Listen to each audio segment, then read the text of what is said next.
माफ करिएगा साहब, भूख लगी है मुझे। ये तो मेरे नौकर राहुल की आवाज है। नहीं नहीं, ये राहुल कैसे हो सकता है? तुम्हें याद है ना कि राहुल तो हमारे घर से कितने सारे पैसे चोरी करके भागा था। अगर इतने सारे पैसे चुराए हैं तो यहाँ पे बैठ के भीख थोड़ी मांगेगा। अब ये राहुल नहीं है, कोई और है। चलो हम घर चलते हैं। तान्या, मुझे पता है ये उसकी आवाज है, उसकी आवाज को अच्छी तरीके से पहचानता हूँ मैं। हुलिया भी देख के ऐसे लग रहा है कि राहुल है। अरे तुम मेरी बात क्यों नहीं सुन रहे हो? अरे मैं भी तो पहचानती हूँ ना राहुल को, मैं राहुल की आवाज नहीं पहचानूंगी क्या? और वैसे भी इतने सारे पैसे चोरी किए थे, आराम से ना ऐश की जिंदगी जी रहा होगा, यहाँ पे भीख थोड़ी मांग रहा होगा मंदिर के सामने। मैं कह रही हूँ ना ये राहुल नहीं है। तुम चलो ना, अगर खामखा टाइम वेस्ट कर रहे हो। तान्या, ऐसे नहीं जा सकता मैं। मुझे पक्का पता है कि राहुल है, और अगर इसने चोरी करी थी तो मुझे ये वजह भी जाननी है कि इसने चोरी क्यों करी है। इतना बड़ा धोखा देके मुझे क्यों गया है? जिस थाली में खा रहा था उसी में छेद कर रहा था ये।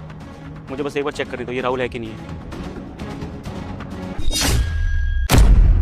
तान्या, राहुल है ये।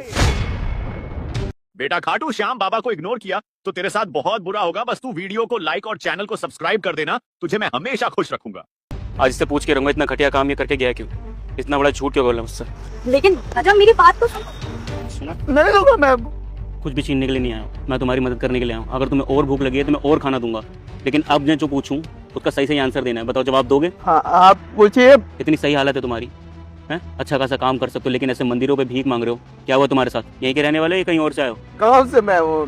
तो इतने बड़े शहर में तुम अकेले रहते हो, कहीं रहते नहीं हो? तुम्हारी फैमिली नहीं है तुम्हारे साथ? एक मालिक के यहाँ रहता था, पर वहाँ भी अब नहीं रहता। अब फुटपाथ पे रहता हूँ, यही सोता हूँ।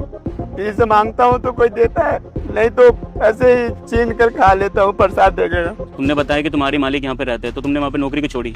कुछ हुआ है क्या तुम्हारे साथ? मालकिन ने धक्के मार के घर से बाहर निकाल दिया हमें। मालकिन ने निकाल दिया? तो मैं वजह जान सकता हूँ? तुमने ऐसा कुछ किया था, कोई बदतमीजी करी थी, क्या बोलना चाहते हो तुम? सब कुछ बताऊंगा तो ये खाना दोगे ना आप? इससे भी ज्यादा खाना दूंगा, 3 दिन का और एक्स्ट्रा खाना दूंगा। बताओ मुझे हुआ क्या तुम्हारे साथ? मैं गांव से हूँ, अनाथ हूँ, मेरे माँ बाबूजी नहीं है। जिस मालिक की बात कर रहा हूँ ना, वो मालिक हमारे गांव के ही है। वो शहर मुझे ले आए थे, उनके यहाँ मैं साफ सफाई का काम करता था, खाना वाना बनाता था, और मालिक अपने छोटे भाई की तरह मुझे अपने घर में रखते थे। मालिक विदेश चले गए किसी काम से, और मालकिन उनके पीठ पीछे मुझे घर से बाहर निकाल दी। जानते हो क्यों? क्योंकि वो जो कुछ भी करती थी ना, मैं मालिक को बताता था। वो मालिक का बहुत सारा पैसा इसे दोस्तों में उड़ा देती थी। यही बात बताता था, मालिक के ना होने का फायदा उठाकर मुझे घर से बाहर निकाल दी। मैंने हाथ पैर भी जोड़ा कि देखिए मैं अनपढ़ गवार हूँ, मुझे कोई नौकरी भी नहीं देगा, ऐसे बाहर निकालेंगी तो मैं कहाँ जाऊँगा? मेरे गांव में घर भी नहीं है।